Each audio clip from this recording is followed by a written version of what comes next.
अस्सलामुअलैकुम। आज हम अलजबरी इबारतों के अज़्ज़ाए ज़रबी सबक में मशक़ी सेट 6.2 समझेंगे। देखिए, सबसे पहले तो हम वो ज़ाब्ता लिख देंगे जो हमें इस्तेमाल करना है।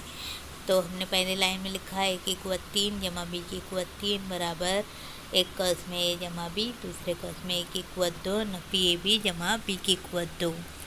उसके बाद है मशक़ी सेट 6.2। पहला सवाल दिया हुआ है अज़्ज़ाए ज़रबी कीजिए, यानी कि ज़रब वाले दो हिस्से निकालने हैं।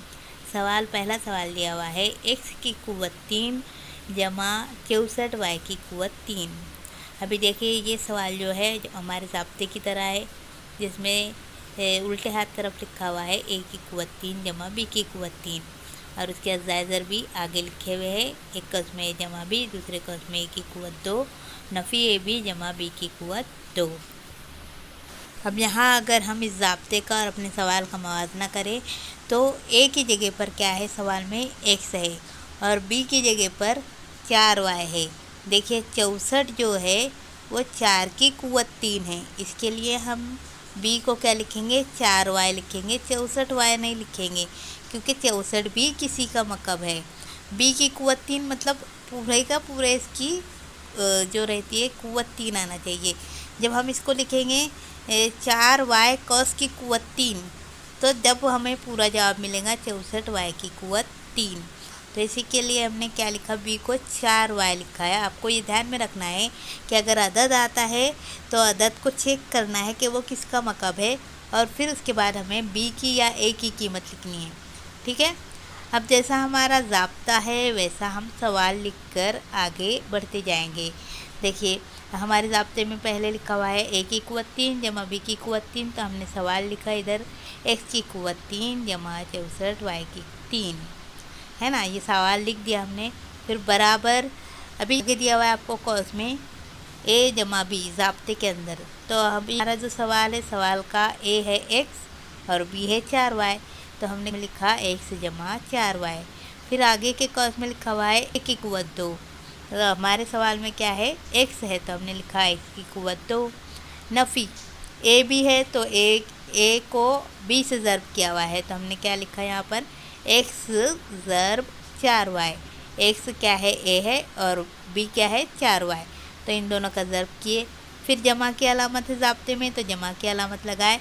फिर ज़ाब्ते में दिया हुआ है b की क़ुव्वत 2, तो हमने लिखा 4y की क़ुव्वत 2। फिर उसके बाद हमको क्या मिलेगा, देखिए x जमा 4y को तो हम कुछ नहीं कर सकते, तो उसको कौस में जैसे के वैसे लिख दिए। फिर उसके बाद आगे लिखा हुआ है दूसरे कौस में x की क़ुव्वत 2, उसको जैसे के वैसे लिख दिए, उसको भी कुछ नहीं कर सकते। फिर नफ़ी की अलामत है तो नफ़ी की अलामत लगाए। फिर लिखा हुआ है 4xy, यानी कि इसको पूरे को ज़र्ब किया हुआ है। तो मैं आपको पहले भी बता चुकी हूँ कि हमको इसको अल्फ़ाबेट ऑर्डर में लिखना है। तो पहले हमने अदद लिख दिए 4, फिर x और फिर y, इस तरह क्या हो गया, मिला में 4xy। फिर जमा, अभी ये 4y की क़ुव्वत 2 का मतलब क्या होता है, 4 की क़ुव्वत 2 और y की क़ुव्वत 2, तो y की क़ुव्वत 2 को y की क़ुव्वत 2 लिख दिए, लेकिन 4 की क़ुव्वत 2 कितनी होती है, 16, तो हमने लिखा 16 y की क़ुव्वत 2।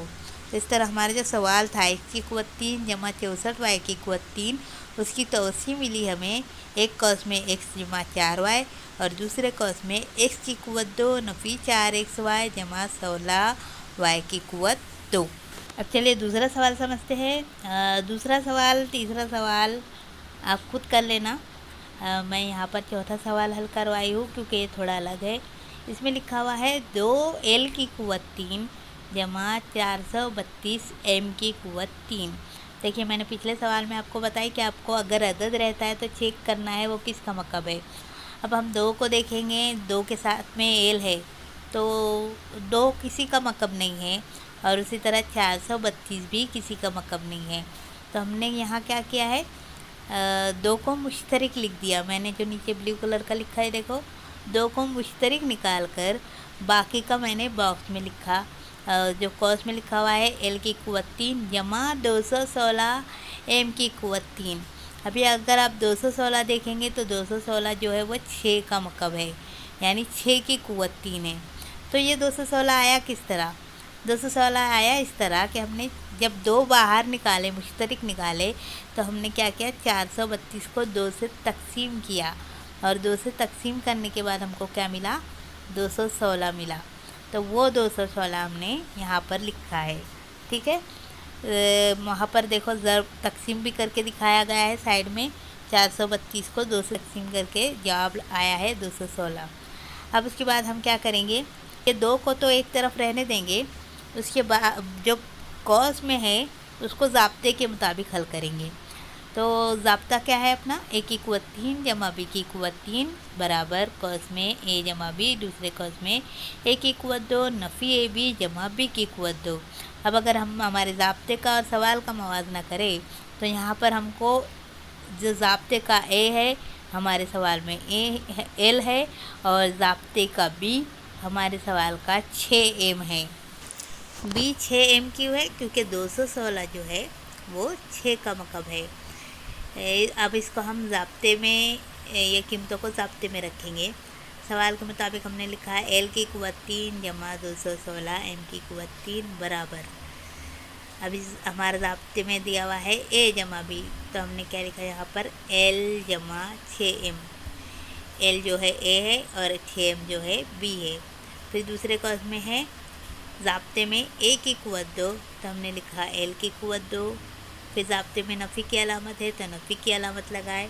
फिर a ज़र्ब b है, a b यानी a ज़र्ब b, तो a क्या है हमारा सवाल का l और b है 6m, तो हमने यहाँ लिखा l ज़र्ब 6m जमा b की कुव्वत 2, तो b क्या है 6m है, तो हमने लिखा 6 की कुव्वत 2 m की कुव्वत 2। ठीक है, तो उसके बाद नीचे की लाइन की तरफ चलते हैं। यहाँ पर फिर से दोबारा लिखा हुआ है l की कुव्वत 3 जमा 216 m की कुव्वत 3 बराबर। l जमा 6m को हम कुछ नहीं कर सकते, इसके लिए उसको जैसे के वैसे लिखे। फिर दूसरे कॉस में लिखा हुआ है l की कुव्वत 2, वो भी जैसे के वैसे लिखे। नफ़ी l ज़र्ब 6m को हमने क्या लिखा 6lm। फिर उसके बाद ऊपर की लाइन में लिखा हुआ है जमा की अलामत, तो जमा लिखे। 6 की कुव्वत 2 यानी 6 का मुरब्बा 36 और m की कुव्वत 2 जैसे कि वैसे। अब देखिए हमने ऊपर जो 2 था मुश्तरिक निकाल के अलग कर दिया था। अब हम क्या करेंगे, पूरा जवाब आने के बाद हम 2 को दोनों तरफ लगा देंगे, है कि नहीं। तो हमने लिखा 2 कॉस में l की कुव्वत 3 जमा 216 m की कुव्वत 3 बराबर 2 कॉस में l जमा 6m, दूसरे कॉस में l की कुव्वत 2 नफ़ी 6lm जमा 36m की कुव्वत 2। ये जो मिले हमको क्या मिले, आगे के अज़्ज़ाए ज़रबी मिले। देखिए अब समझते हैं हम लोग छठा सवाल। छठा सवाल है y की कुव्वत 3 जमा 1/8 y की कुव्वत 3। ये कुछ मुश्किल सवाल नहीं है, आसानी है, बस इसके अंदर हमें कसर दे दी गई है, तो ये भी आसानी से हल हो जाएगा। ज़ाब्ता हमारा कैसे है, a की कुव्वत 3 जमा b की कुव्वत 3 बराबर एक कॉस में a जमा b, दूसरे कॉस में a की कुव्वत 2 नफ़ी a b जमा b की कुव्वत 2। अब अगर हम ज़ाब्ते के मुताबिक अपने सवाल का मवाजना करेंगे तो हमको सवाल में a की जगह पर क्या मिला, y मिला, और b की जगह पर मिला हमें 1/2y। 2y क्यों मिला, क्योंकि 2 जो है 8 का जज़रुल मकम है, यानी कि 2 की कुव्वत 3 क्या है, 2 का मकम 8 है, तो इसके लिए हमने b को क्या लिखा 1/2y। बस अब जब हमारे ज़ाब्ते में जहाँ पर a है वहाँ पर हम y रखेंगे और जहाँ पर b है वहाँ पर हम रखेंगे 1/2y। तो जैसे उल्टे हाथ तरफ लिखा हुआ है y की कुव्वत 3 जमा 1/8y की कुव्वत 3, जैसे कि वैसे लिख दिए, क्योंकि हमारा सवाल वैसे ही है ज़ाब्ते के जैसा। फिर बराबर की अलामत ज़ाब्ते में है कॉस में a जमा b, तो हमने यहाँ पर लिखा y जमा 1/2y। फिर दूसरे कॉस में लिखा हुआ है a की कुव्वत 2, ऊपर ज़ाब्ते में लिखा हुआ है, तो हमने हमारे सवाल में क्या लिखा, a की जगह पर y लिखा, y की कुव्वत 2।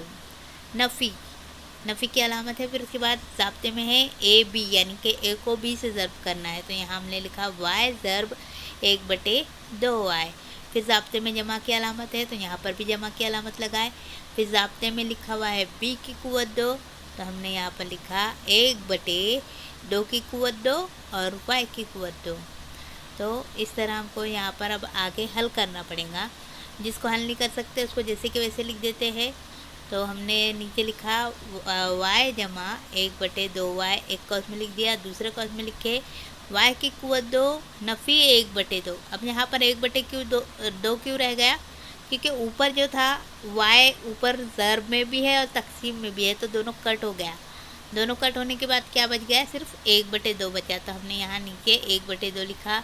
फिर जमा की अलामत है तो जमा की अलामत लगाए। फिर है 1/2 की कुवत 2 y की कुवत 2, तो 2 की कुवत 2 कितनी होती है? 4।